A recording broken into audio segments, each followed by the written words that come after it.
मुंबई में मीडिया से बातचीत के दौरान सार्वजनिक स्वास्थ्य और परिवार कल्याण मंत्री प्रकाश आंबेडकर ने आईवीएफ सेंटर्स के अनियमित तरीके से काम करने पर प्रतिक्रिया दी है। आंबेडकर ने कहा कि यदि किसी आईवीएफ सेंटर में नियमों का उल्लंघन या अन्य गंभीर अनियमितताएं सामने आती है तो ऐसे मामलों में कड़ी कानूनी कार्यवाही की जाएगी। वहीं मानसून के मौसम को देखते हुए उन्होंने संक्रामक बीमारियों की रोकथाम और आवश्यक इंजेक्शनों की उपलब्धता को लेकर भी जानकारी दी है।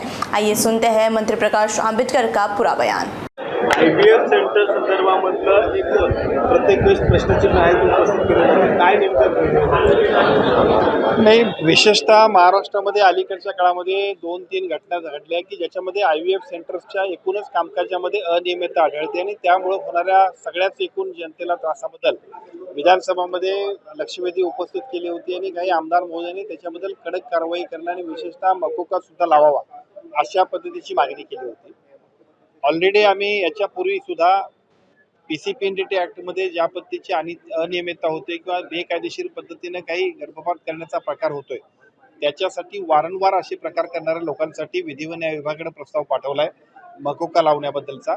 आयव्हीएफ सेंटरमध्ये सुद्धा अशा पद्धतीची अनियमितता जर होत असेल तर निश्चित त्याच्यासाठी सुद्धा कायदा करण्याबद्दल आज घोषणा आपण केलेली आहे। दुसरीकडे ज्या ग्रामीण भागात विशेष करून साप चावण्याची लस आहे त्या लसी संदर्भातले प्रश्न देखील उपस्थित करतात। काय नेमकं कशा पद्धतीने आरोग्य विभागाच्या नाही, आपण बघितलं असेल तर सर्पदंश होणं आणि विशेषतः ते अलीकडच्या काळात पावसाळ्याच्या दिवसात त्याचं प्रमाण वाढते। शेतीकडे जाणारे लोक, ग्रामीण भागातले लोक, आदिवासी पाड्यावरचे लोक या सगळ्यांसाठी हा विषय खूप महत्त्वाचा होता।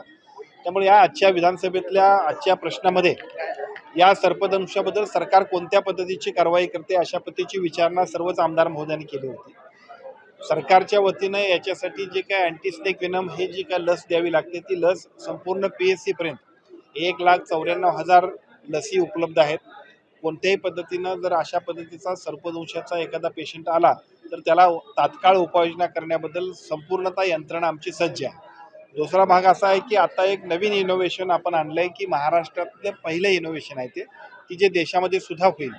आपण अँटीस्नेक वेनम किट आपण नवीन इनोव्हेशन मधून घेतलेला आहे की ज्याच्या माध्यमातून सर्पदंश झाल्याबरोबर पहिल्या 5 मिनिटांमध्येच तो विषारी आहे अथवा विषारी नाही याची आपल्याला स्पष्टता होईल। त्याचा फायदा असा होईल की ट्रीटमेंट लाईन ऑफ ट्रीटमेंट जी आहे ते आपल्याला प्रोटोकॉल त्याचा कशा पद्धतीने करायला पाहिजे त्याच्यासाठी त्याचा उपयुक्त होणार आहे। पेशंटचा जीव वाचवण्यासाठी अतिशय त्याचा फायदा होणार। स्वाईन फ्लूची स्थापना होते ज्या पद्धतीने हाफकिन जी संस्था आहे ती कुठेतरी डबघाईला चाललेली आहे।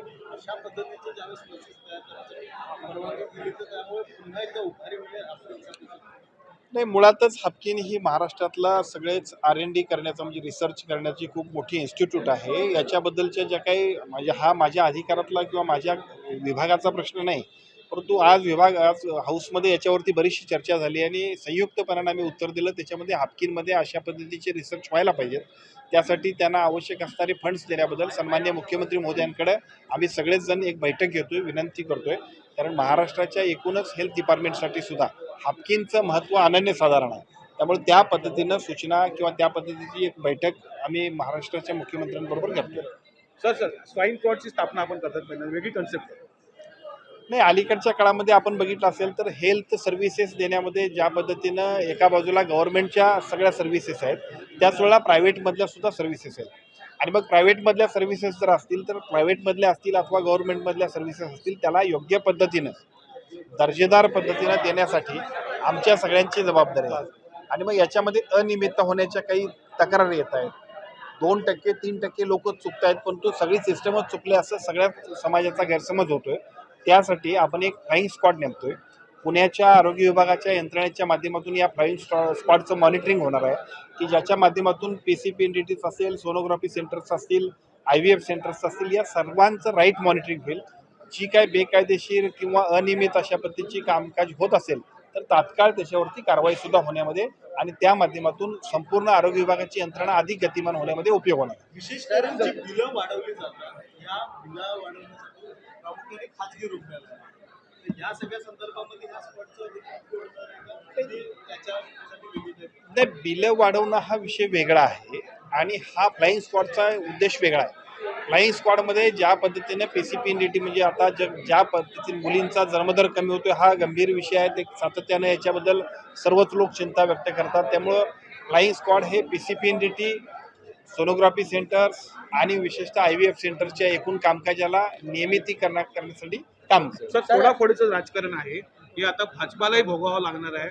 भाजपावरती याचा परिणाम होईल असं राज ठाकरे टीका केली. नाही आता म्हणजे या विषयाची माहिती नाही मला, पण मी एवढंच सांगेन काय की आता सत्तेत असणारे पक्ष आणि मग आमच्या शिवसेनेच्या आदरणीय शिंदे साहेबांच्या नेतृत्वाखाली असेल, भारतीय जनता पक्ष असेल, आपल्यापरीनं त्यांचं काम करतायत.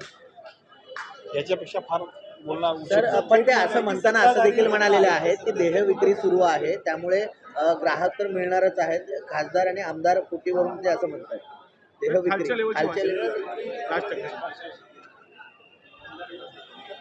आता ते म्हणजे या विषयाची माहिती मी घेऊन बोलू. मला वाटतं तुम्ही अजून बोललो माहिती घेतली. मी आज दिवसभर हाऊसमध्ये होतो त्यामुळे माहिती.